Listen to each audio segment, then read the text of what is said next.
Fala pessoal, sejam bem-vindos ao podcast Cara dos Esportes, episódio sobre NFL. Gabriel Martins aqui pra gente conversar sobre muita coisa. Um dia agitado na NFL, mudanças, principalmente na AFC Leste, mudanças no New York Jets, mudança no New England Patriots, que vai ter um quarterback titular novo, New York Jets vai ter um treinador novo, e aqui comigo pra falar sobre esses assuntos e mais. Vamos falar um pouquinho sobre o Monday Night Football, que eu esqueci de falar com ele antes da gente começar a gravar, mas tô falando agora, então ele vai estar pronto. E vamos falar também sobre palpites, mas pegar palpites de antes da temporada que a gente fez e quais a gente gostaria de rescindir, quais a gente gostaria de mudar. Felipe Lawrence aqui, jornalista, RoboQuarterback, que você deve estar escutando o podcast, de repente o Twitter já voltou. Jornalista do Valor Econômico também. Felipe, tem muito palpite que eu ainda não tô pronto pra, assim, não tá parecendo bom, mas eu não tô pronto ainda. Tem outros que eu continuo defendendo a minha lógica na época que foi o meu palpite, e tem outros que eu tava 100% errado. Foi mais ou menos essas três categorias que você encontrou nos seus palpites também?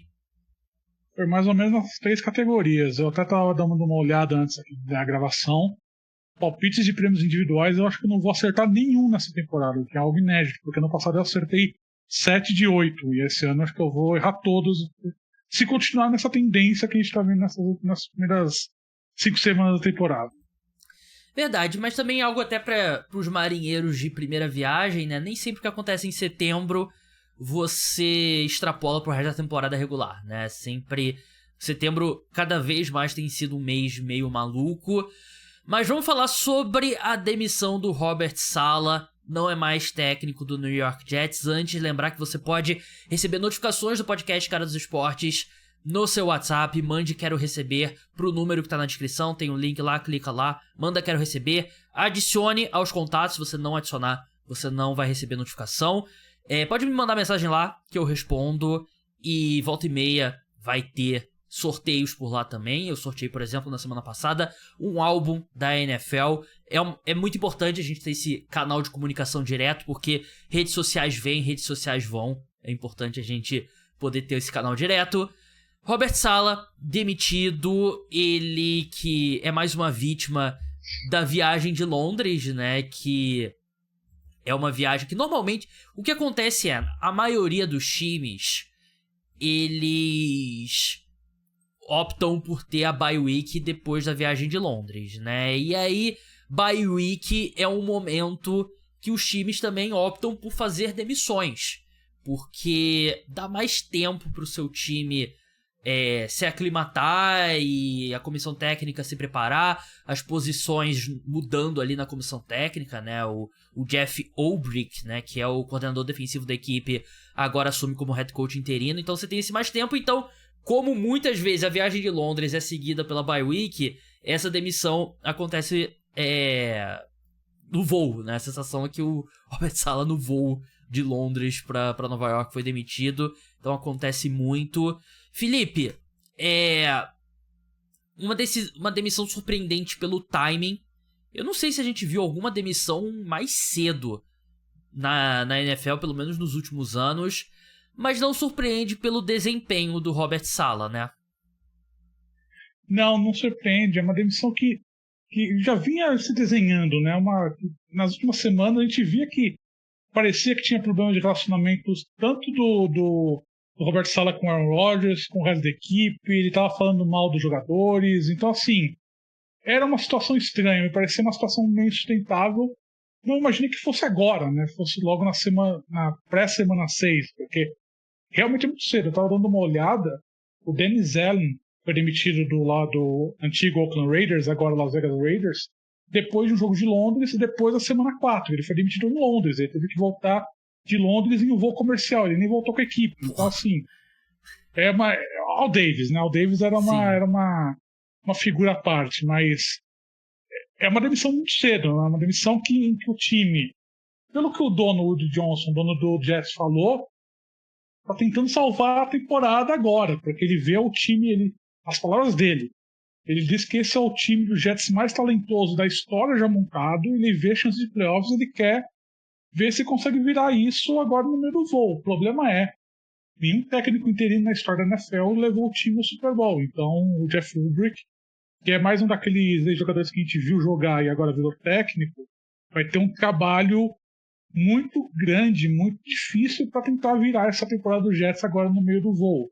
Ainda mais sabendo que, óbvio, o time não falou abertamente, mas a gente sabe que tem dedo do Aaron Rodgers no meio. E o Aaron Rodgers manda e desmanda. Isso agora ficou muito claro hoje. Então, é um time que me parece disfuncional demais para tentar almejar voos muito maiores do que está acontecendo, do que veio acontecendo nessas últimas semanas.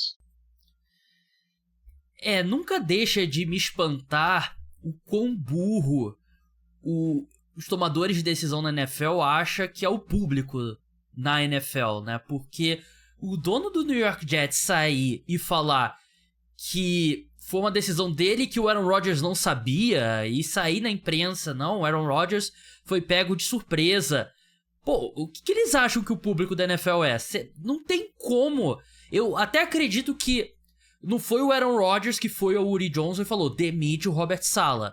Mas eu imagino que seja uma situação que o Woody Johnson tá percebendo o clima, consultou o Aaron Rodgers e demitiu o Robert Saleh, né? Porque o que o New York Jets fez foi entregar as chaves da franquia ao Aaron Rodgers. E eu entendo, Aaron Rodgers, um dos maiores quarterbacks de todos os tempos, e ele quer ir jogar na franquia, você vai dar carta branca pra ele. Só que tem uma diferença bem grande de quando o Tom Brady se torna quarterback do Tampa Bay Buccaneers. Que o Tampa Bay Buccaneers tinha um dos melhores técnicos do século XXI, que é o Bruce Arians. E é um cara que ele muito mais provado que o Robert Saleh e com a personalidade pra ter o pulso ali, manter o pulso firme no comando da equipe, né? E o Robert Saleh não tem nem o talento do Bruce Arians e aparentemente nem esse pulso firme, né? E ele perdeu totalmente o vestiário. Ele não foi um bom treinador. Eu acho que ele foi colocado em umas situações muito difíceis pelo New York Jets. Todo o circo envolvendo o Zach Wilson. Mas ele também não se fez muitos favores, né? E começam a pipocar algumas notícias sobre como foi essa demissão, Felipe, que acho que corrobora muito com essa sensação de circo que a gente tem do lado de fora. A primeira, que eu vou até perguntar se você acredita, que o Robert Saleh foi acompanhado pra fora do CT pela segurança do New York Jets, aquela coisa de demissão e o cara não poder fazer nada, ser escoltado pra fora do CT. Será que isso realmente aconteceu? Porque é bizarro pensar que um treinador na NFL vai ser demitido assim. Eu não afastaria isso se tratando de New York Jets, mas será que aconteceu mesmo? Já tem histórico disso ter acontecido, né? Tanto na NFL quanto no futebol americano universitário. Então, acho que dependendo de como foi a reunião, a gente não sabe os detalhes de como foi a reunião, porque vai que o Robert Saleh é um cara esquentado. Vai que ele começou a gritar com o Johnson, começou a se exaltar. Pode ter sido uma situação desse tipo. Ele foi retirado por conta dessa exaltação. Não deixaram ele falar com a equipe, talvez para não jogar a equipe contra o Woody Johnson. Porque imagino que, aí sim, muitos jogadores devem ter sido pegos de surpresa com essa demissão, porque uma demissão na pós-semana 5 não é comum na NFL. Então acho que o fato de não deixarem ter deixado ele falar com a equipe, falar com a comissão técnica, acho que parte muito disso de você tentar botar panos quentes na situação e tentar ultrapassar logo isso. Tá bom, a gente tem que demitir o cara, então vamos demitir, mas não vamos deixar ele falar com a equipe, não vamos deixar ele colocar ele jogadores contra o Woody Johnson, talvez contra o Aaron Rodgers. Vamos tentar. É um momento traumático, mas vamos tentar passar isso da maneira mais, entre aspas, tranquila possível. Então acho que partiu muito disso. Então eu acredito que deve ter acontecido. Até porque no futebol americano universitário já aconteceu. Se não me engano, o próprio Browns, quando demitiu um técnico há muito tempo atrás, que foi assim também, que o cara foi escoltado do CT. Então tem histórico disso. Não seria uma situação inédita do Jets, mas parte muito daquilo que a gente está falando, que é um circo, né? Que é uma distração adicional para uma equipe que está tentando de qualquer forma salvar essa temporada, né? E não precisava ter esse circo, não precisava ter isso ter acontecido dessa maneira. E eu falei sobre a questão dos times terem semana de folga muitas vezes depois do jogo de Londres, né? Não é o caso do New York Jets, né? Eles jogam na próxima segunda-feira contra o Buffalo Bills. A bye week deles é só na semana 12. E antes disso seria a minha aposta, né? Se o Robert Saleh vai ser demitido no meio da temporada, vai ser depois da semana 11, né? Mas também enfrentaria um Indianapolis Colts. Mas não vai ter nem esse tempo extra, né? Então tava todo mundo lá no CT. A segunda notícia é que o Robert Saleh estava muito tentado, estava pensando seriamente em demitir o Nathaniel Hackett, que é bizarro o Nathaniel Hackett não ter ido junto, né? E mostra mais uma vez como essa decisão tem dedo do Aaron Rodgers, né? Porque o Nathaniel Hackett é parça do Aaron Rodgers, então parece que o Robert Saleh ia fazer a mudança no coordenador ofensivo, que vem fazendo um trabalho péssimo. E normalmente é a última cartada de um treinador, né? Quando ele sabe que tá pra ser demitido, ele demite um coordenador, demite o outro coordenador e tenta salvar dessa forma. Mas pra mim é mais um indício, porque a permanência do Nathaniel Hackett, se não tivesse esse apadrinhamento do Aaron Rodgers, não teria nenhum motivo pra ele ficar, porque o ataque dos Jets é muito pobre, taticamente, sem nenhuma criatividade. Tudo que acontece é o Aaron Rodgers sendo Aaron Rodgers e o Garrett Wilson sendo talentoso, e, enfim, o time que tem um talento melhor do que em relação ao ano passado. E eu tava vendo o número, média de jardas por jogada dos Jets esse ano é pior do que a da temporada passada, né? Que surpreende, levando em consideração quem era o quarterback e quem é o quarterback agora. Mas pra mim, o fato dessa suposta pressão no Nathaniel Hackett e a permanência dele, qualquer pessoa que não acha que o Aaron Rodgers tem o dedo nessa demissão tá completamente maluca. Porque a gente sabe que o Aaron Rodgers ele não gosta de ser questionado, né? Um cara que quer fazer aquele ataque do jeito que ele quer, como ele jogava 10 anos atrás, que não dá mais certo, mas ele insiste nessa maneira, e o Nathaniel Hackett aceita isso. Então, se você for demitido no Nathaniel Hackett, você corre o risco de trazer alguém que comece a tentar questionar o Aaron Rodgers, e aí você mexe com a galinha dos ovos de ouro, né? Então, acho que você mantendo o Nathaniel Hackett é tentar apaziguar o máximo possível a situação do Aaron Rodgers, mas é um ataque anêmico, né? Um ataque que não consegue aproveitar situações, um ataque que não consegue desenvolver, não tem jogadas inventivas. O Jets tenta jogar que nem o Packers de 10 anos atrás. É um ataque que não dá mais certo no NFL atualmente. A gente viu o que o Brian Flores fez com esse ataque do Jets no último domingo. Ele amassou, engoliu totalmente, porque é um ataque previsível. O Aaron Rodgers, obviamente, com 40 anos, não tem mais mobilidade, não consegue mais estender as jogadas como estendia antigamente. É um cara que necessita muito de talentos individuais para se sobressair. E o ataque do Jets, tirando alguns pontos que nem o Garrett Wilson, não tem tantos grandes talentos individuais de arma ofensiva. Então acho que você tem muito problema nesse ataque que não sei se seria resolvido com a demissão do Nathaniel Hackett. Acho difícil.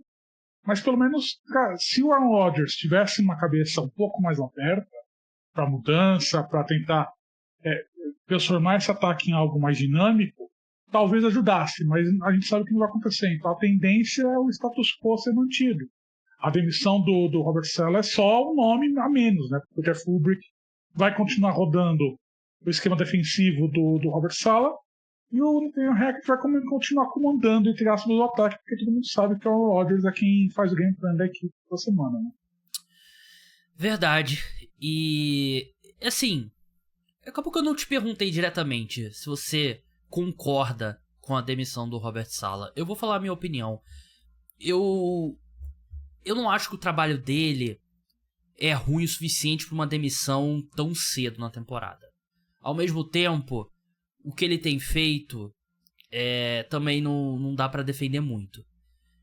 Só que eu não acho que tem como salvar essa temporada do New York Jets, né? Eu não acho que tem uma mudança na comissão técnica que vai fazer esse time ir mais longe do que ele iria com o Robert Saleh. E você só cria mais distração, você só cria mais confusão. Eu não vejo um lado positivo pra essa demissão.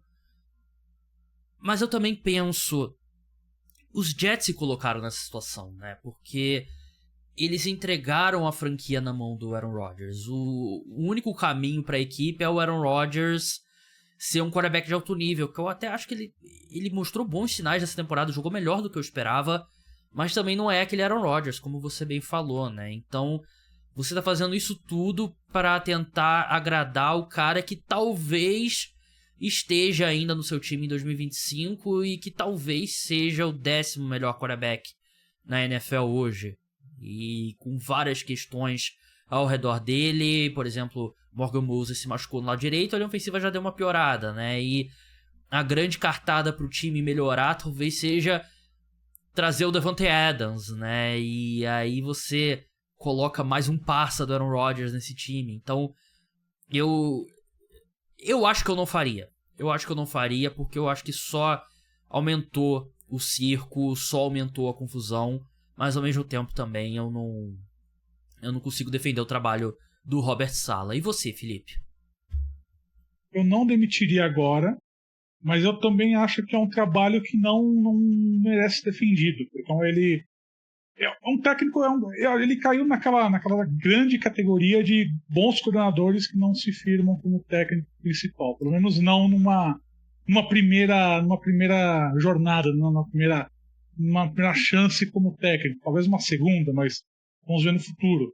Mas é um cara que não tinha controle da equipe. O cara era um cara que nas últimas semanas ele estava criticando muitos jogadores, ele estava tentando defender muito o trabalho da comissão técnica, ele teve uma frase falando que talvez o time do Jets não seja tão bom quanto se esperava. Então acho que criou-se um clima meio ruim, não entre os jogadores e o técnico, mas talvez entre o técnico e a diretoria. Então acho que isso acabou pesando bastante na cabeça do Woody Johnson e o Woody Johnson deixa bem claro, ele acha que esse daqui é o melhor time do Jets de todos os tempos. Então ele acha que esse daqui é um time para chegar no Super Bowl. Eu não acho que seja tudo isso. Eu acho que tem muita óculos, tem aquela visão aquela visão muito otimista de dono, né, de que ajudou na montagem da equipe, mas um ponto também que o Robert Saleh não foi contratado pelo Woody Johnson, né? O Woody Johnson ele era embaixador no Reino Unido quando o Robert Saleh foi contratado pelo irmão dele, Christopher, que era o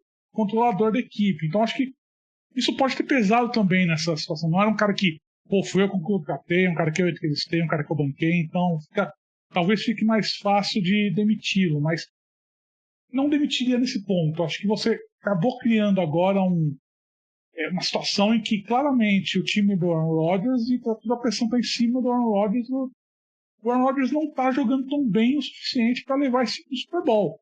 Então acho que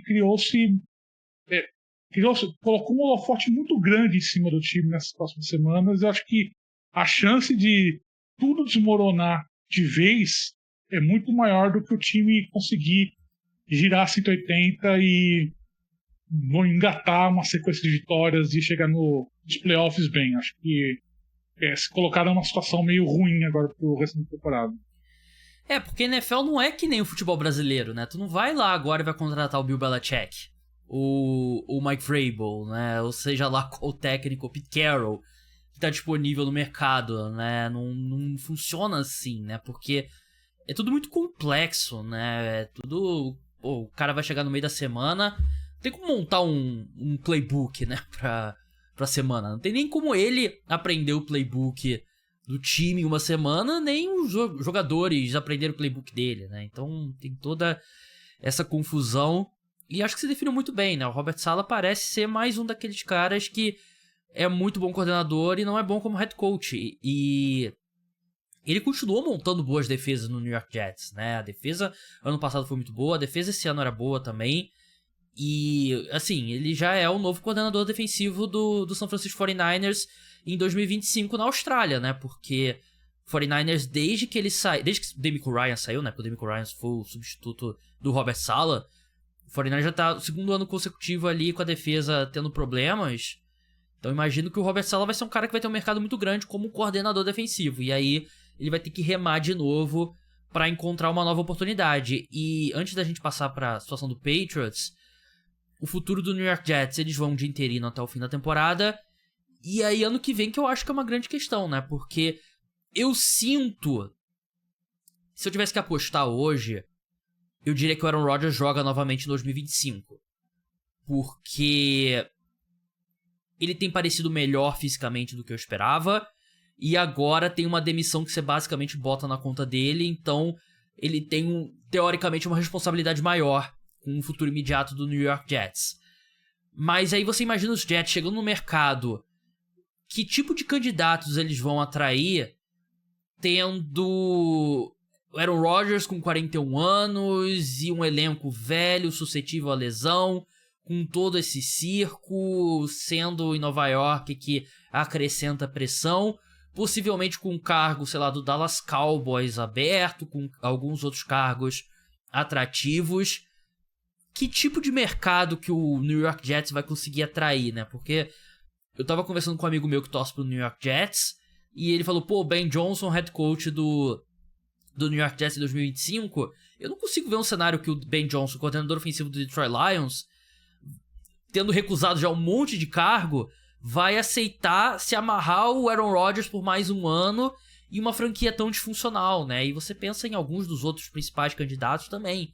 Então eu acho que o Jets vai precisar de muita criatividade nesse mercado e vai ser difícil, né? Porque vai ser um cara que, ó, você vai assumir aqui em 2025, se não for Super Bowl com Aaron Rodgers, o ano é um fracasso. E eu não vejo nesse elenco a capacidade para vencer um Super Bowl, nem esse ano, nem em 2025. A gama de técnicos que vão aceitar esse trabalho é muito pequena, porque além da questão do elenco, você é um técnico que vai precisar lidar diretamente com o Aaron Rodgers, né? Um cara que precisa ter esse trato, você não vai... Ele tem 100% de aproveitamento em ter relacionamento ruim com os treinadores dele, né? Exatamente, é um negócio impressionante, porque você não vai poder contratar um técnico sem experiência, porque ele vai ser engolido pelo Aaron Rodgers. É um cara que não vai se queimar iniciando essa carreira de técnico numa aventura de um ano no Jets.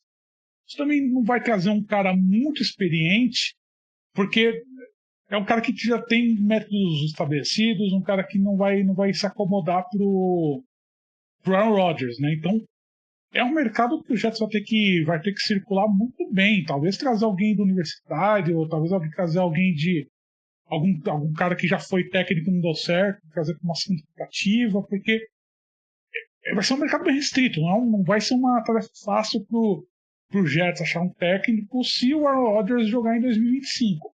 Se o Aaron Rodgers decidir se aposentar, eu acho que abre tudo, né? Porque aí você vai começar um projeto do zero, aí talvez o Ben Johnson seja um nome que talvez se atraia, porque você tem boas peças nesse time do Jets que justificam começar um trabalho do zero, mas se o Aaron Rodgers ficar no ano que vem, vai ser um mercado muito restrito. Acho que não vão ser...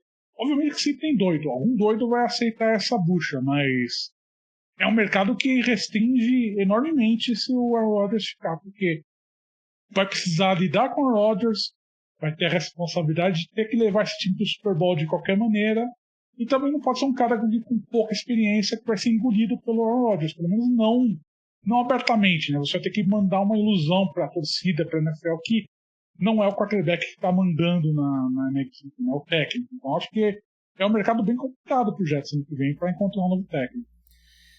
Vai ter que provavelmente concorrer com outro time de Nova York, né? O New York Giants, imagino. Eu não ficaria surpreso. Eu sei que vem de uma boa vitória os Giants, mas eu ficaria surpreso se o Brian Daboll manter o cargo. Mais mudanças na AFC Leste, né? Antes disso, lembrar pro pessoal, não deixa de se inscrever, você que tá no YouTube, deixa like, comentário, se inscreve, liga a notificação. Se você estiver no Spotify, segue, deixa 5 estrelas, que é muito importante pro podcast. Segue, se inscreve, liga a notificação, seja qual for o aplicativo de podcast que você usa pra escutar. Drake May é o novo quarterback titular do New England Patriots. Era inevitável que eventualmente ele assumiria. Assumiu um time que, na minha opinião, é o pior time da NFL. E eu falei isso no podcast pós-rodada. Pra mim, New England Patriots e o Miami Dolphins sem Tua são os dois piores times da NFL. E se enfrentaram nesse domingo. A linha ofensiva dos Patriots, alguma linha ofensiva na história da NFL foi a pior linha ofensiva da história. talvez seja essa do New England Patriots, pelo menos bloqueando pro passe, né? E aí você coloca o Drake May. E eu saí do último podcast meio triste pelo Jacoby Brissett, porque eu acho que ele é muito melhor do que ele apresentou até agora, mas ele foi colocado numa situação basicamente impossível. E aí você bota o calouro. Parece que eu sou contra, mas não, porque eu acho que o melhor jeito de você aprender a ser quarterback na NFL é sendo quarterback da NFL, né? Por mais que a situação seja muito ruim, né? E bota ali, vê o que você tem no Drake May, dá uma faísca no seu ataque. Então eu defendo essa opção do New England Patriots, porque você draftou ele com a segunda escolha geral do draft. Bota ele pra jogar, nunca vai ter o momento perfeito. Então vamos ver o que você tem no garoto. Pelo menos você tem alguma esperança, né? Porque o Jacoby Brissett, ele não te traz esperança. Ele é um quarterback ponte nesse momento, pra mim, um bom reserva / ponte, né? E aí ele não te traz esperança nenhuma pro futuro. Então eu entendo essa decisão do New England Patriots, apesar de reconhecer que ele vai ser colocado num caldeirão fervendo. Ele vai estar numa situação muito ruim, porque é um time ruim, né? Um time do New England Patriots é um time ruim. E a gente sabia disso no começo da temporada. Né? Até que a escolha do Jacoby Brissett como titular do Patriots foi exatamente você não botar o Drake May numa situação muito, muito ruim logo de início da sua carreira, né? Mas chega um momento em que o Jacoby Brissett ele não consegue mais sustentar esse ataque. E acho que são duas coisas. Você tem um problema dele como jogador. Eu acho que desde aquelas lesões que ele sofreu há alguns anos, ele não voltou a jogar assim, entre aspas, num nível que ele conseguiria segurar esse ataque. Acho que ele se protege muito mais, ele é um cara que toma menos riscos do que tomava, então isso acabou baixando um pouco o leque de opções dele, né, como jogador. E dois, é uma das piores linhas ofensivas da história da NFL. Então acho que você colocar agora o Drake May, você traz um jogador que a gente sabe que uma das grandes características dele pré-draft, né, no universitário, é essa mobilidade, essa habilidade de estender jogadas, um cara que consegue sair do pocket, um cara que consegue se desvencilhar um pouco. Então acho que a filosofia, né, a justificativa por trás disso acho que ele vai conseguir lidar com esse ataque um pouco melhor do que o Jacoby Brissett, mas acho que tanto a comissão técnica quanto a torcida sabe que agora vai ser um negócio que é experimental. Todo jogo é acender uma vela para ele não se lesionar, não acontecer algo sério com ele, porque em termos de desempenho, eu acho que pouco importa. Acho que, a não ser que, obviamente, a não ser que ele comece a jogar absurdamente bem, comece a jogar no nível do Jayden Daniels, aí é outra história, mas se ele jogar mal, se for médio, não um quarterback mediano, acho que não significa muita coisa pelo futuro dele, porque esse é um time muito ruim do Patriots. Mas eu concordo que você foi escolhido no top draft, você tem que jogar. Você tem que estar preparado para jogar. Eu acho que o Drake May está preparado para jogar. Não acho que é um jogador que é muito cru. Não é uma situação de Trey Lance aqui. É muito longe disso. Então, ele é um cara que vai entrar em campo daqui 2 semanas e acho que vai jogar bem. Acho que é um cara que não é... dadas as limitações do elenco do Patriots, logicamente, mas acho que é um jogador que vai jogar bem. Acho que vai mostrar que pode ser uma aposta válida para o futuro. É isso que a temporada dos Patriots é um sucesso se ele mostrar que tem algo ali, né? Tem algo para você construir, né? E é basicamente isso que depende a temporada da equipe, né? E até pensando em questões de preservação de cargos, né, não só do Jerod Mayo, né, mas de todo mundo ali envolvido, né, a melhor chance deles já não serem demitidos logo no primeiro ano ou entrarem ultra pressionados no ano 2 é o Drake May ser um cara promissor, ser um cara ali que você vê que você acertou com a escolha, né. E sobre a questão da mobilidade, acho que tem 2 pontos. Eu gostaria de ver bastante o New England Patriots usando ele se movendo o pocket, de repente algumas corridas desenhadas e tal, mas a forma como você lida bem com pressões é tomando decisão rápida, né? E normalmente calouros não são bons tomando decisões rápidas, então eu acho que tem esses 2 fatores quanto ao Drake May, né? Mas é isso, né? Você não tava conseguindo fazer nada com o Jacob Brissett, e se for pra não fazer nada, você bota o garoto e vamos ver o que ele tem ali pra oferecer. Vamos falar um pouquinho do Monday Night Football, né, que acabou que ficou em segundo plano, né, porque a terça-feira foi bem agitada. O Kansas City Chiefs venceu por 26-13, e eu acho que o discurso vai ser muito os problemas do ataque dos Chiefs e tal, não sei o quê. Eu saí do jogo com a sensação que o Patrick Mahomes jogou bem, Felipe, e não acho que foi um jogo ruim dele. A interceptação foi toda culpa do Juju Smith-Schuster. Teve um passe longo pro Xavier Worthy que foi interferência, que não entra pra estatística dele. E 2 vezes ele levou o time até a red zone e a equipe fez o touchdown correndo com a bola, né? Então a opção ali foi o touchdown terrestre, né? Mas aí ele não recebe crédito por ter feito esse drive, né? E aí ele tá jogando a partida quase toda com 2 ou 3 tight ends em campo. O Juju Smith-Schuster é o cara que tem mais passes, tem mais jardas, né? Tem 8 alvos, né? Que não é o ideal em pleno 2024. Então, assim, a defesa continua espetacular e tal, mas eu não saí desse jogo com a impressão que o Patrick Mahomes jogou mal. Eu achei que ele jogou muito bem. Eu não achei também. Tem essa conversa que ele jogou mal, tem gente falando que ele jogou mal, porque ele conseguiu mais de 30 jardas, né, na partida, né? Um cara que. É que eu sinto que foi, assim, é mais um.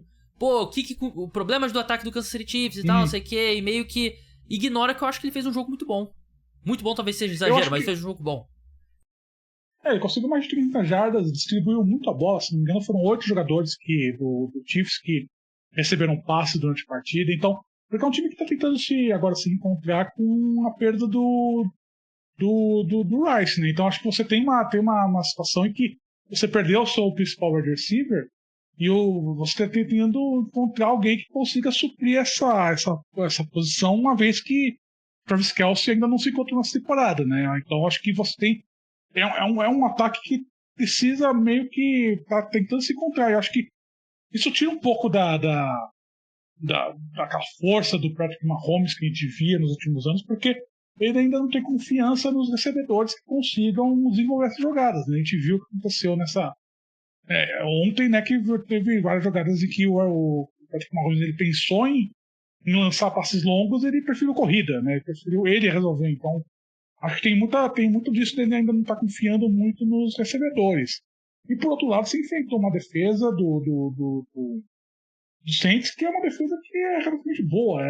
Até antes de ontem era a principal, era a melhor defesa na red zone. Então, assim, é uma defesa que conseguiu segurar bem até onde pôde, né? Até onde conseguiu, segurou bem o ataque do Chiefs. Então, acho que não foi um desempenho ruim do Mahomes por si só. Teve toda essa questão do ataque, está tentando se encontrar com a saída do Rashid Rice, está tentando também inventou uma defesa que não é uma defesa fraca, né? Uma defesa que foi furada, né? Porque ficou muito tempo em campo, mas é uma defesa que mostrou até então na temporada que não mostrando bem, uma defesa resiliente. Então acho que tem todos esses fatores que acabaram afetando o jogo do Patrick Mahomes. Achei que o Chase Young jogou bem. Você que criticou ele no Blue Sky, logo depois ele gerou uma pressão, quase conseguiu o sack lá e tal. Eu achei que ele fez um bom jogo. Eu achei que o Mahomes, ele esticou muito bem jogadas, né? E acho que é um ponto muito subestimado no jogo dele. Ele evita muito bem sack, né? E estica a jogada quando é necessário, e ele fez isso muito bem. E a defesa é espetacular do Kansas City Chiefs, né? Teve aquele avanço longo do Rashid Shaheed, né? Mas a quantidade de bola longa que o Derek Carr tentou, né? Basicamente era a única resposta que os Saints tinham quando os Chiefs mandavam blitz, né? Que é algo que o Steve Spagnuolo gosta, e parecia que era meio plano de jogo, né? Quando o Chiefs mandar blitz, a gente vai tentar o passe longo. Só que completou tentou vários que não... Teve uma interceptação, né? E acho que uns 2 pelo menos incompletos de bombas, assim, do Derek Carr. E num desses lances ele acaba se machucando, né? O Derek Carr, que meio que a gente pode dar o troféu Fogo de Palha pro New Orleans Saints esse ano, né? Não, com certeza. É um time que, naquelas 2 primeiras semanas da temporada, todo mundo achou que, putz, é um time que vai surpreender, né? Mas nas últimas duas mostrou que estava perdendo fôlego, e agora com a lesão do Derek Carr, agora acho que as perspectivas ficaram muito ruins, né? Porque seja se for o Jake Haener como QB1, se for o Spencer Rattler como QB1, acho que as perspectivas desse ataque caem muito, muito, muito. Então acho que não é um time que a gente vai falar no fim de outubro, a gente vai falar mais do Saints. Acho que é um time que a tendência é cair de produção ao longo agora desse próximo mês.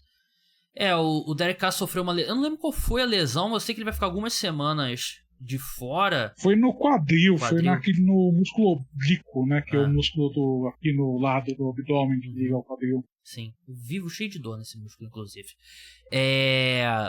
Pro entretenimento seria melhor o Spencer Rattler, né? Como titular, né? Mas eu imagino que vai ser justamente o Jake Haener, né? Que foi o quarterback que entrou ontem, né? E aí, é um time que já teve desfalque na linha ofensiva também, né? Perdeu o César Ruiz, aí o time já perdeu um pouco de fôlego. Aí o Alvin Kamara começa a não aparecer tão bem, e aí o time meio que desmorona, toda a criatividade. O Clint Kubiak, que parecia que ia ser o novo head coach já a qualquer momento na NFL, já não parece tão promissor mais assim. E às vezes é isso, né? Às vezes você começa bem, tem algumas lesões, você não consegue sustentar, e é a diferença, né? Quando você tem algumas lesões, seu quarterback é o Patrick Mahomes, você consegue, né? Quando você tem algumas lesões e o quarterback é o Derek Carr, você não consegue. Aí o próprio Derek Carr se machuca, e aí parece que a corrida na NFC Sul vira uma corrida de dois times, né? Do Tampa Bay Buccaneers e do Atlanta Falcons. E pra gente encerrar sobre esse jogo, antes de falar sobre os nossos palpites que a gente vai rescindir, tudo que a gente discutiu em setembro, início de outubro, Kansas City Chiefs é um de dois times invictos e lidera a AFC, e acho que vai ser muito difícil eles não terem a campanha número 1. E é bizarro pensar, né, Felipe? É a diferença de você ter esse time aí, essa dinastia. É um time que você dá o quê? A expectativa que a gente tinha pra equipe, dá uma nota 7, 7,5, defesa espetacular, com certeza uma das 5 melhores, talvez mais do que isso. Ataque abaixo do esperado, e ainda assim a equipe 5-0. Eu vi uma estatística interessante, é a equipe com 5-0 com o menor saldo de pontos, acho que desde os anos 70, um negócio assim. Mas ainda assim tá 5-0, e pra tudo que a gente falou, o Kansas City Chiefs ainda é o Kansas City Chiefs. Tá 5-0 e o próprio Chiefs não começava 5-0 desde 2018, então assim, apesar de tudo, né? Apesar de tudo isso que a gente vinha falando na temporada, que é um ataque que tinha que se encontrar, que era uma defesa que a gente sabia que ia ser uma defesa muito, muito forte, mas tá 5-0, tá no banco de motorista da AFC, é um time que dificilmente vai perder fôlego, porque a não ser que aconteça uma tragédia com o Patrick Mahomes, a gente sabe que é um ataque, é um quarterback que vai manter uma constância, né, na performance, então acho que a tendência agora ele ganhar um pouco mais de confiança nos recebedores, né? Acho que você tem um grupo, não sei se talentoso, mas é um grupo que consegue levar o time para os playoffs. Então acho que você tendo o Patrick Mahomes, que é um quarterback muito acima da média, você acaba elevando esses jogadores em sua volta, né? Então acho que a tendência é esse ataque começar a ter um pouco mais de produção ofensiva, talvez não tanto quanto se espera, né, do que a gente viu nos últimos anos do Chiefs, mas a defesa, acho que dificilmente também perde o ritmo, então acho que é um time que acho que não vai ser, acho que não vai, obviamente não vai falar, vai terminar invicto, não vai, porque terminar invicto é exceção da regra, então acho que você não tem como falar que o time vai terminar invicto na temporada regular, mas é um time que dificilmente vai perder a melhor campanha depois desse início, sabendo que é uma conferência que é muito disputada, né? Então, assim, time que abre 5 jogos de frente, acho que você tá uma situação muito confortável para chegar aos playoffs. É um time que vai poder se concentrar, não em tentar ganhar jogos, obviamente, assim, mas não quebrar a cabeça para ganhar jogos, mas quebrar a cabeça para acertar a equipe e saber que você está numa vantagem boa. Você tem uma margem de manobra para perder 1, 2 jogos porque você não está fazendo experiências. Então, acho que é uma situação muito boa para um time que é o atual campeão, todo inédito dessa era do Super Bowl, né? Verdade. Vamos passar para os nossos palpites.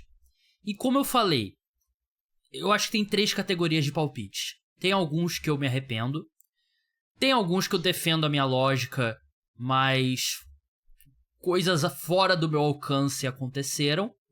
E tem aqueles que eu ainda acredito, que não estão se encaminhando para se confirmar nesse momento, mas que eu ainda acredito. E eu tenho um exemplo bom de um que eu não me arrependo da lógica, mas que não parece que vai se concretizar. Miami Dolphins indo ao Wild Card. Eu não tinha como prever que o Tua ia sofrer mais uma concussão seríssima, né? Tudo bem que o Tua se machucar não é tão imprevisível, mas eu não tinha como... Pô, ele vai sofrer uma concussão e vai ser colocado na injury reserve, e aí o time vai desmoronar. Não esperava isso. Agora, um que eu me arrependo é o Cincinnati Bengals vencendo a AFC Norte. Esse eu acho que o navio já zarpou, e pra mim a divisão é do Baltimore Ravens. Por mais que eles estejam empatados com os Steelers nesse momento, eu ficaria muito surpreso se o Baltimore Ravens não vencer a divisão. E eu acho que é uma que eu subestimei os Ravens. Eu achei que a equipe ia ter mais problemas, mas o Lamar Jackson jogando nesse nível de MVP, você corrige muito desses problemas. Se eu não me engano, eu não lembro, você tinha... É que eu não fiz esse podcast com você, né, nessa off-season. Fiz com o Kai Miari. Mas você tinha o Ravens vencendo a divisão, né? Não, eu tinha o Ravens fora dos playoffs. Aí, ó. Então pode corrigir também. Eu tinha o Ravens fora dos playoffs, porque esse é um palpite que eu vou mudar aqui, porque eu acho que é um time que vai chegar aos playoffs, porque a gente vinha falando muito sobre o Ravens aqui no podcast, falando que é um time que a gente achava que ia perder, que ia ter uma correção do que foi do ano passado, né? Mas, obviamente, isso não se concretizou. Você tá tendo o Lamar Jackson jogando num nível muito alto, a chegada do Derrick Henry foi uma peça muito forte nesse ataque, né? Um cara que fazia uma diferença enorme nesse ataque, acho que maior do que eu imaginava, porque ele vinha apresentando nos últimos anos no Titans. Ele está rejuvenescido, acho que por ser um time muito melhor do que ele vinha tendo nos últimos anos, ele rejuvenesceu, está jogando muito bem, então acho que essa é uma grande diferença. Eu acho que é um time que eu não botava muita fé na temporada, porque achando que você ia ter uma regressão dessa equipe, um time que dependeria muito do Lamar Jackson jogando em alto nível. Acho que é uma defesa que também perdeu algumas peças e eu achei que não ia conseguir repor, mas pelo contrário, é um time que, começou 0-2, parecia que o time não ia dar muito certo, mas nas últimas 3 semanas está jogando como na última temporada. Eu acho que é um time que agora a tendência é muito boa. Do lado contrário, eu também coloquei o Cincinnati Bengals como campeão de divisão, porque eu achei que o Joe Burrow ia voltar jogando muito melhor do que ele realmente está. Então acho que é um time que está decepcionando um pouco nesse início de temporada. Então, e um dos meus palpites de prêmio individual foi o Joe Burrow como comeback player of the year, que eu acho que não vai acontecer mais.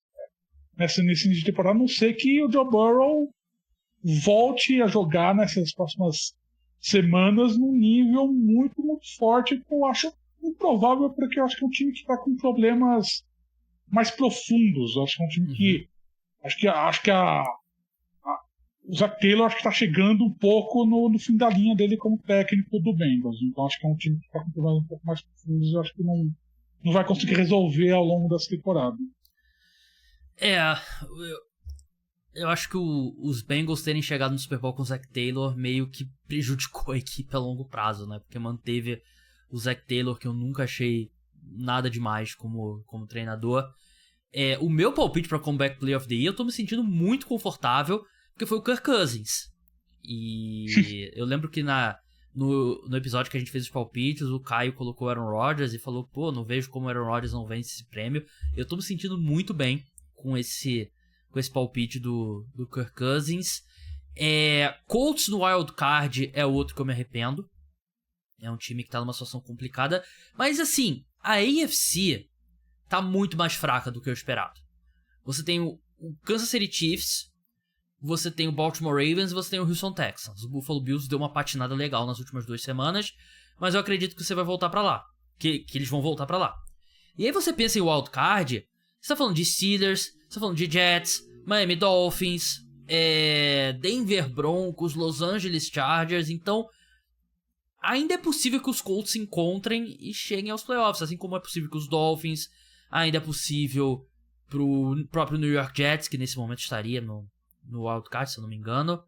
Mas nessa questão de wildcard é complicado, né? Porque a AFC tá bem mais fraca do que o esperado.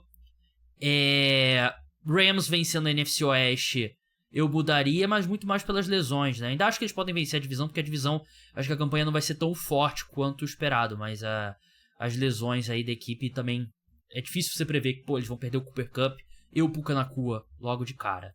Qual palpite você mudaria, Felipe? Tá na sua lista aí. Eu mudaria o Micah Parsons como jogador defensivo do ano, porque é um jogador que, tá lesionado agora, mas desde essa temporada tá jogando muito abaixo do que eu esperava, porque eu acho que eu fiz esse podcast aqui com você sobre palpites individuais, e a gente falou que esse é um ano de contrato do Micah Parsons, um cara que, em tese, deveria jogar num nível muito forte para conseguir justificar esse novo contrato. E desde o início da temporada ele não vinha jogando bem, é um cara que estava muito apagado, e a lesão agora acho que enterrou de vez as chances dele. Acho que o franco favorito é o TJ Watt, pelo que está jogando agora nessas 5 semanas, mas o Micah Parsons é uma grande decepção para mim. Eu achei que é um cara que ia jogar, ia destruir, não vinha jogando bem, e a lesão agora praticamente encerra chances dele ganhar esse prêmio, né? Tava na minha lista aqui também, foi meu palpite para defensor do ano, concordo com tudo que você disse, inclusive com o substituto, que é o TJ Watt, né? Porque as 3 semanas iniciais dele foram absurdas. Ele não jogou bem contra os Colts, mas jogou muito bem na última semana contra o Dallas Cowboys. Então, pra mim, ele hoje tá ele colocou uma vantagem até no prêmio de defensor do ano. Um prêmio individual que eu mudaria é calouro de ataque, que eu botei o Caleb Williams, e eu até acho que ele tá num viés de crescimento. Acho que ele melhorou nas últimas 2 semanas. Mas a não ser que o Jayden Daniels tenha uma queda muito acentuada no resto da temporada, eu acho que ele colocou uma diferença que não dá pra tirar, porque o Jayden Daniels, ele tem feito um começo de temporada absurdo, né? Não tô dizendo o nível de MVP, mas ele tem sido um quarterback na metade de cima do ranking dos quarterbacks da NFL, e o que é muito incomum pra um quarterback calouro, né? Então, se eu pudesse mudar esse, eu mudaria do Caleb Williams pro J.D. Daniels. Talvez eu colocaria até o Malik Neighbors na frente do Caleb Williams, porque antes de se machucar na última semana, o Malik Neighbors vinha liderando a NFL em recepções, não, em alvos e jardas, se eu não me engano. Não, jardas era o Nico Collins. Mas enfim, um volume absurdo e vinha jogando muito bem. Então eu mudaria esse também. Eu também mudaria. Eu também coloquei o Caleb Williams. Acho que é um jogador que tá numa tendência boa, mas ele é limitado pelo elenco do Bears, né? Um time que ainda é muito limitado, um ataque que não tem muita inventividade, e ao contrário do Commanders, que você tem o Cliff Kingsbury que está comandando aquele ataque com maestria, né? Acho que a gente está falando aqui de prêmios, acho que o Cliff Kingsbury hoje é o assistente técnico do ano, né? Porque é um cara que está comandando montou um ataque que está exacerbando as potências, né, do Jayden Daniels como quarterback. É um cara que está realmente mostrando que como coordenador ofensivo, como montando ataques, ele é muito bom, né? Então acho que ele já fez isso ano passado lá em USC com o próprio Caleb Williams, e está confirmando isso no Commanders agora. Então, porque o Dan Quinn está tendo a total tranquilidade para focar na defesa, né? Porque ele nem olha. É engraçado, nos jogos do Commanders ele nem está olhando o ataque em campo, ele está conversando com a defesa, porque ele confia no que o Cliff Kingsbury está fazendo. Então acho que é muito do trabalho dele, o sucesso dele nesse temporada vai parte muito do Cliff Kingsbury como coordenador ofensivo. Tá fazendo um trabalho muito bom. Eu só discordaria que o meu voto para coordenador do ano nesse momento seria o Brian Flores. Acho que os dois ali realmente estão fazendo um trabalho muito bom, mas acho que eu ficaria com o Flores. Mas o Cliff Kingsbury é um bom exemplo de carreira também, Robert Saleh, né? Tem vida pós fracassar como head coach, né? E o Cliff foi engraçado que ele teve uma ascensão muito rápida, né, a head coach no Arizona Cardinals, porque eu lembro que ele estava entrevistando para cargo de coordenador ofensivo, e o Arizona Cardinals foi meio, peraí, tá todo mundo querendo ele como coordenador ofensivo? Toma aqui o cargo de head coach, vem pra cá. Ele tinha sido demitido, né, de Texas Tech, né, e Sim. Treinou o Patrick Mahomes, inclusive, em Texas Tech. Mas um prêmio de treinador do ano que eu mudaria esse. Meu palpite foi o Jonathan Gannon. Hoje eu acho que o Kevin O'Connell também é outro que colocou um corpo de vantagem ali, porque você lida com a mudança na última hora ali de quarterback e vem...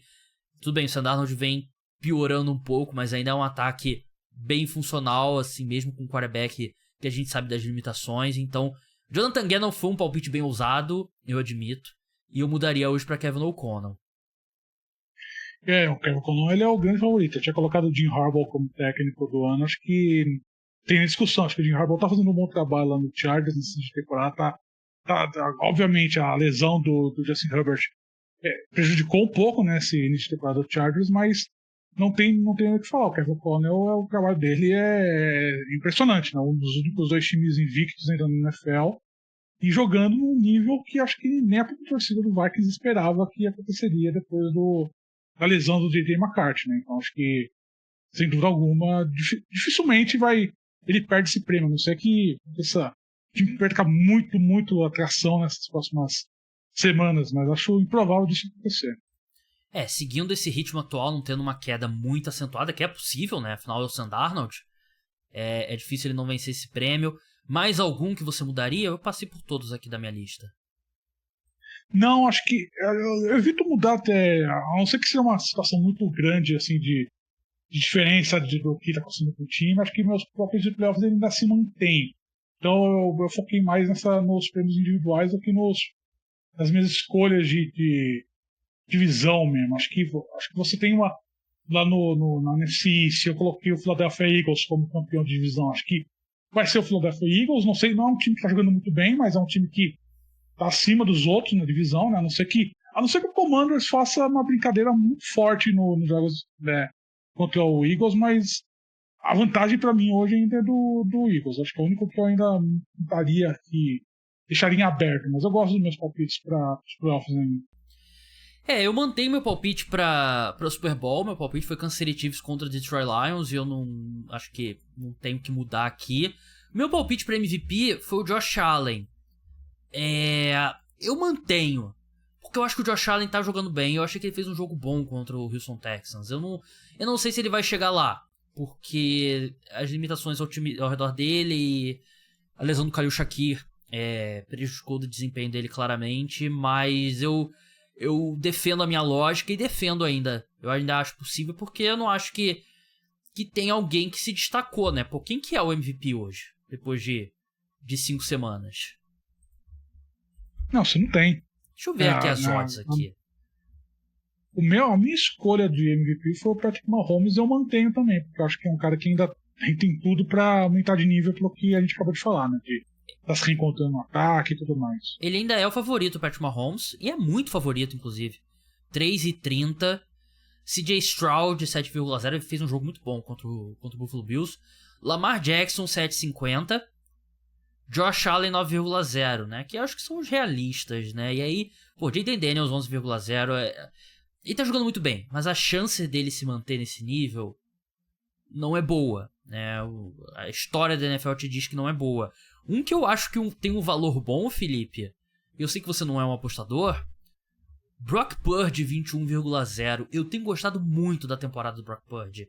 Eu acho que ele é o melhor jogador da equipe na temporada e ele tem mantido esse ataque do 49ers sendo funcional, porque eu não acho que é um ataque que tem mostrado aquele dedo especial tático do Kyle Shanahan até agora. Então, eu acho que o Brock Purdy tem algum valor sim, porque eu acho que ele tá jogando futebol americano altíssimo e vai ser um homem muito rico na próxima off-season, porque o contrato dele chega ao fim e quando ele assinar esse contrato, o piso vai ser o valor do Dak Prescott. Qualquer coisa menos do que isso, qualquer coisa menos que 60 milhões de dólares por temporada, demite o agente, porque eu acho que é esse tipo de nível de atuação do Brock Purdy que a gente tá falando, né? Não que ele seja o melhor quarterback da NFL, mas se o Dak Prescott assinou por 60 milhões, não tem por que o Brock Purdy não assinar por isso também.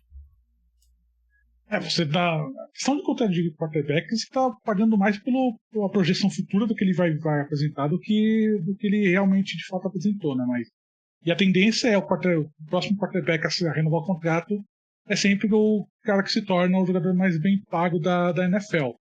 Em termos de MVP, eu acho que para ele ser um candidato realista para MVP, eu acho que o 49ers precisa ganhar um pouco mais de consistência como equipe, né? Porque dificilmente a gente vê o cara ganhar MVP de uma equipe que ou não se arrastou na temporada, ou que nem chegou aos playoffs, né? Um time que Normalmente o MVP é o cara do time que foi bem, né? A não ser que seja uma temporada estatisticamente absurda. E, sei lá, Adrian Peterson em 2008 foi MVP, mas é um cara que teve uma temporada 2012. absurda, né? Mas, 2012, isso. É um cara que teve uma temporada absurda, mas não acho que você chega para ter acho que você precisa ter um 49ers um pouco mais consistente para ele pode se colocar como um candidato realista MVP. Sigam o Felipe Lawrence no @oquarterback, que imagino que o Twitter já esteja no ar até você escutar esse programa. Leia as matérias dele no Valor Econômico, inclusive, falha minha como apresentador aqui do podcast, eu devia ter te perguntado sobre a bomba que você publicou alguns dias atrás, que São Paulo está conversando com a NFL sobre, de repente, fechar com 5 jogos da Liga em São Paulo, dado Sim. o sucesso do jogo desse mês de setembro, financeiramente, né, Felipe? Que parece que as estimativas da SP Turismo foram bem superadas no impacto econômico que a partida levou à cidade de São Paulo, né? A gente sabe que esses relatórios de impacto econômico, a gente não pode interpretar eles como Bíblia, né? Não é uma coisa escrita em pedra, mas a prefeitura tinha uma estimativa que, levando em conta jogos de Londres, jogos da Alemanha, que são países parecidos aqui com o mercado de São Paulo, de 60 milhões de dólares. E a estimativa real, né, o resultado real econômico foi quase 62,5. Então acho que assim, superou.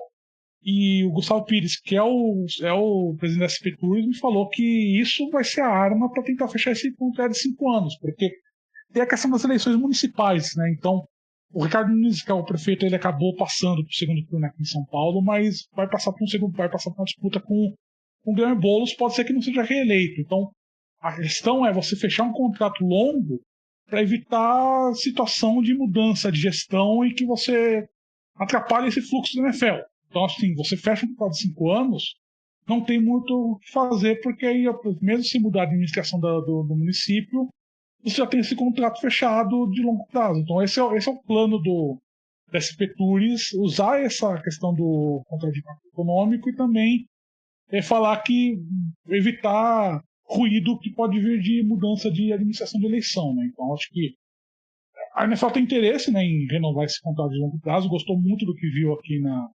estádio, né, do jogo de setembro entre Packers e Eagles, então acho que a tendência é esse contrato de longo prazo ser fechado. E assim, fechar um contrato de 5 anos aqui em São Paulo não exclui outras cidades, por exemplo. Se a NFL quiser fazer um segundo jogo aqui no Brasil, é possível de negociar com outras cidades, não é um contrato de exclusividade com São Paulo. Então, Brasília, Rio, acho que pode ser cidades que a NFL olhar nos próximos anos também. Baita de um canalha falar Brasília antes do Rio de Janeiro, Felipe. Porra. Mas é verdade. Puta que pariu. Tem toda a questão, né, que a gente já discutiu aqui várias vezes, né, do Maracanã e tal.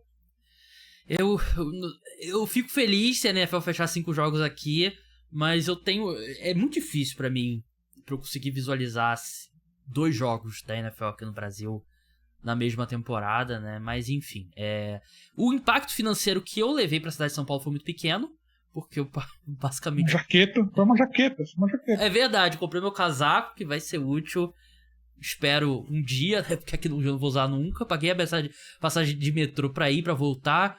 Eu e o Felipe comemos pra cacete lá, não gastamos um centavo. Eu gastei pelo menos eu gastei o hotel aqui. Eu gastei o hotel em São Paulo, e que foi baratíssimo, inclusive, também, foi 100 e pouco. E eu acho que o maior gasto que eu tive foi um pão de queijo e um refrigerante no aeroporto, que foi tipo R$30. Que é bizarro, mas eu tava morrendo de fome. Mas é isso, siga o Felipe pra mais Felipe Lawrence Bombs, né? Agora que não tem mais os Bombs. Sigam ele lá. E muito obrigado, Felipe. Muito obrigado a você, ouvinte. Podcast Cara dos Esportes volta no final dessa semana com episódio exclusivo para apoiadores. Muita atenção, porque vai ter em breve uma novidade gigantesca sobre o programa de apoiadores. Então fique atento.